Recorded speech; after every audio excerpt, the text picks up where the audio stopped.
नमस्ते सभी को।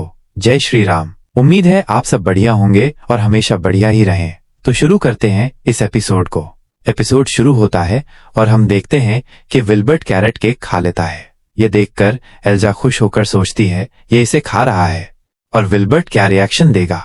एल्जा विल्बर्ट को देखती है पर देखते हैं कि विल्बर्ट थोड़ा ब्लश करते हुए जल्दी जल्दी कैरेट केक खा रहा होता है। तो एल्जा विल्बर्ट से बोलती है कितनी राहत की बात है, मुझे तो डर लग रहा था कहीं आपको ये पसंद नहीं आएगा। तो विल्बर्ट ब्लश करते हुए बोलता है ये कॉम्प्लीटली रॉन्ग है, अभी अभी बस मुझे कुछ पुरानी यादें ताजा हो गईं। तो एल्जा बड़े प्यार के साथ बोलती है क्या आपने कुछ नोटिस किया। तो विल्बर्ट पूरा ब्लश करते हुए बोलता है ये आपके फेस के साथ क्या हुआ है। तो एल्जा बोलती है कि सब कुछ बढ़िया है। आखिरकार कैरेट केक पूरे कॉन्टिनेंट में सबसे ज्यादा डिलिशियस है, लेकिन जहां पर यह बनाया जाता है वेस्ट रीजन, वहां की रेसिपीज अलग है। इसलिए मैंने फैसला किया कि मैं लूसुवायर रीजन की रेसिपी का यूज करूं। तो विल्बर्ट बोलता है लूसुवायर, मेरे ख्याल से ये टूर्नामेंट का बॉर्डर एरिया है, तो आपने ये अननोन रेसिपी को यूज करने के बारे में क्यों सोचा। तो एल्जा बोलती है क्योंकि वह क्लारा का बर्थ प्लेस है। ये सुनकर विल्बर्ट बोलता है मदर। तो एल्जा बोलती है अच्छा, क्या कोई अच्छी यादें दिमाग में आई। तो विल्बर्ट बोलता है बिल्कुल भी नहीं। ये सुनकर एल्जा को तो शौक ही लग जाता है। तो विल्बर्ट कांपते हुए बोलता है मेरी मदर ने सूखा केक बनाया था और उसका स्वाद भी कड़वा था, वो कुकिंग में अच्छी नहीं थी। बेचारी एल्जा सोचती है क्या ये किसी तरह का कॉम्प्लीमेंट है। तो विल्बर्ट बताता है कि हालांकि मेरी मदर कभी कभार ही कुकिंग करती थी, कभी कभी वे फिर से अच्छा केक बनाने की कोशिश करती थी। तो एल्जा बोलती है क्योंकि वो तुम्हारी केयर करती थी विल्बर्ट।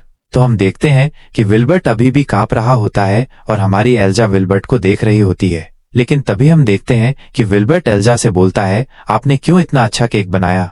एल्जा यह सुनकर पूरी शॉक हो जाती है। एल्जा हड़बड़ाहट में बोलती है अरे क्योंकि विंटर कैरेट स्वीट और टेस्टी है, बस इसलिए ही। और हाँ, इस साल इसकी बढ़िया फसल भी हुई। तो विल्बर्ट बोलता है विंटर कैरेट, लेकिन वैसे आप ड्यूक की बेटी हैं जो मैजिक का यूज नहीं कर सकती। क्या आप जानती हैं कि सिंपल इंग्रेडिएंट से इतना डिलीशियस फूड कैसे बनाए, आपने ये कैसे सीखा। तो एल्जा बोलती है इसके पीछे एक सैड स्टोरी है, वैसे मैं नहीं चाहती कि तुम्हारे जैसे बच्चे इसे सुने। तो विल्बर्ट बोलता है मुझे एक न एक दिन ग्रैंड ड्यूक बनना है, तो मुझे बच्चों की तरह ट्रीट मत करो। तो एल्जा थोड़ा सैड होते हुए बोलती है मेरी मदर मेरे पैदा होते ही मर गई थी, इसलिए मेरे पास उनकी कोई यादें नहीं है। यह सुनकर विल्बर्ट हैरान हो जाता है, फिर बोलता है वैसे इसका इससे क्या संबंध है। तो एल्जा बोलती है मेरी मदर को बदल दिया गया हाउसकीपर मर्सिया, मेरी मदर की सबसे क्लोज फ्रेंड द्वारा। उन्होंने मेरी मदर के बारे में बहुत कुछ बताया है। क्योंकि मेरे पास कोई यादें नहीं थी, इसलिए मैं अपनी मदर के कुछ फेवरेट व्यंजन को फिर से खाना चाहती थी। और इसके बाद मैंने कई रीजन्स के कल्चर और रेसिपी को एक्सप्लोर करना शुरू कर दिया, और इस तरह ही मुझे ये कैरेट केक बनाना आया है जो अभी मैंने आपको सर्व किया है। तो विल्बर्ट बोलता है मैं समझ गया, तुमने वैसे कोई झूठ नहीं बोला है, पर क्या आपको इस तरह के काम के लिए फैमिली सर्वेंट को काम सौंपना ज्यादा बेटर होता। तो एल्जा बोलती है वे सब अपने अपने कामों में बिजी थे और मैं अपनी विश के लिए उन्हें परेशान नहीं करना चाहती थी, पर मेरे पास बहुत फ्री टाइम था क्योंकि मेरे ट्यूटर मेरी छोटी बहन को दिए गए थे। तो विल्बर्ट सोचता है अच्छा, इसलिए ये मैजिक यूज नहीं कर सकती है। फिर एल्जा बोलती है पर मैं एक बहुत ही cheerful and optimistic young lady हूँ। भले ही मैं अपने साथियों से थोड़ी पीछे हूँ और उन्होंने मेरे साथ जितना भी बुरा बर्ताव किया, मैंने उस हर चीज को पॉजिटिव ही समझने की कोशिश की है, और सॉरी, आखिर में मैं आपको कोई अच्छी यादें याद नहीं दिला पाई। तो विल्बर्ट बोलता है नहीं ये ठीक है, क्या आप ये केक दोबारा बना सकती हैं। एल्जा ये सुनकर खुश हो जाती है। तो विल्बर्ट ब्लश करते हुए चीख कर बोलता है आप गलत मत सोचना, मैं बस ये केक अपने छोटे भाई को भी खिलाना चाहता हूँ। तो एल्जा एक्साइटमेंट में बोलती है बिल्कुल, वैसे मुझे ग्रिल करना भी आता है, मैं कोयले पर कुछ मीट या वेजिटेबल भी बना सकती हूँ। तभी विल्बर्ट बोलता है बस करो। तो इसके साथ एल्जा विल्बर्ट के थोड़े करीब आ जाती है। तो हम अब अगले दिन का सीन देखते हैं। विल्बर्ट और एल्जा आमने सामने से जा रहे होते हैं। एल्जा विल्बर्ट को गुड मॉर्निंग बोलती है, मगर विल्बर्ट एल्जा को इग्नोर कर देता है। इसके के एल्जा को सदमा लगता है।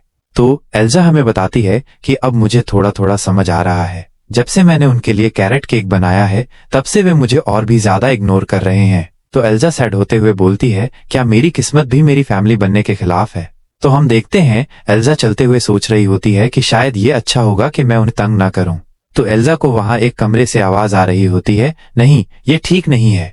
एल्जा बाहर से आवाज सुनकर सोचती है ये कैसी आवाज है, फिर अपने आसपास देखती है तो एल्जा का ध्यान खिड़की से बाहर जाता है और बोलती है, मिस्टर विल्बर्ट, वैसे तो ये ज्यादातर टाइम ह्यूग के साथ बीतते हैं। हम देखते हैं कि विल्बर्ट स्वॉर्ड चलाना सीख रहा होता है।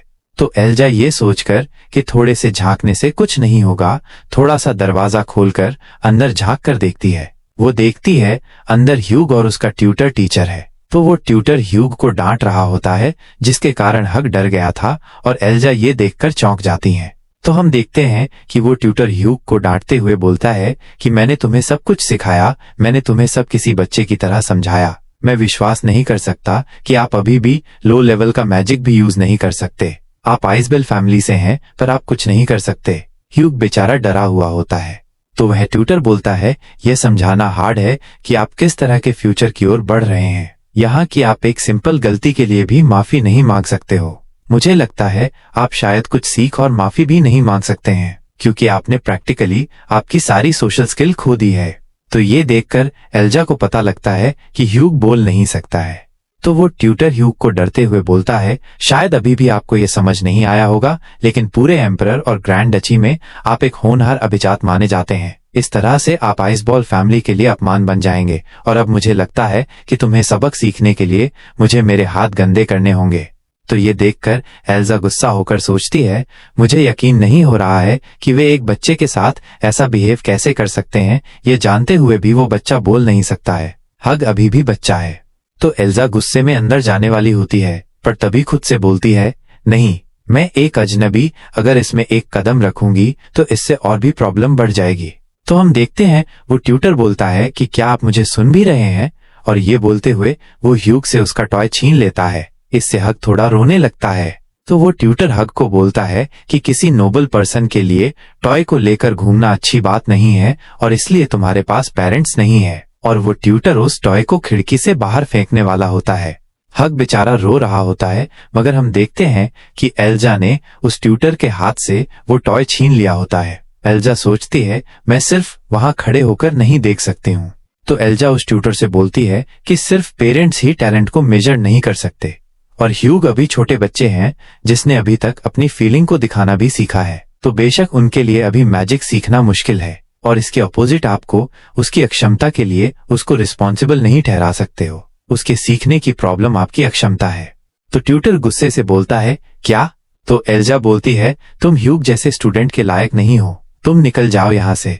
और एल्जा सोचती है, बस मैं यही कर सकती थी।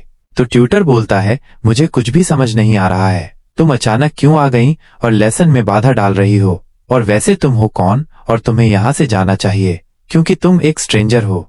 तो एल्जा ह्यूग को उसका टॉय देते हुए बोलती है, मैं कोई स्ट्रेंजर नहीं हूँ। यह सुनकर उस ट्यूटर को डर के कारण थोड़ा पसीना आ गया होता है और बोलता है, तो फिर कौन हो?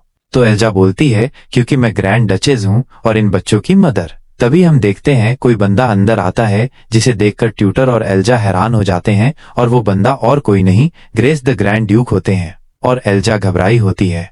तो गाइज, इसका ये एपिसोड खत्म हो गया है। अगर आपको वीडियो अच्छी लगी हो तो लाइक एंड सब्सक्राइब करें, और अब मिलते हैं अगली वीडियो में। Bye bye.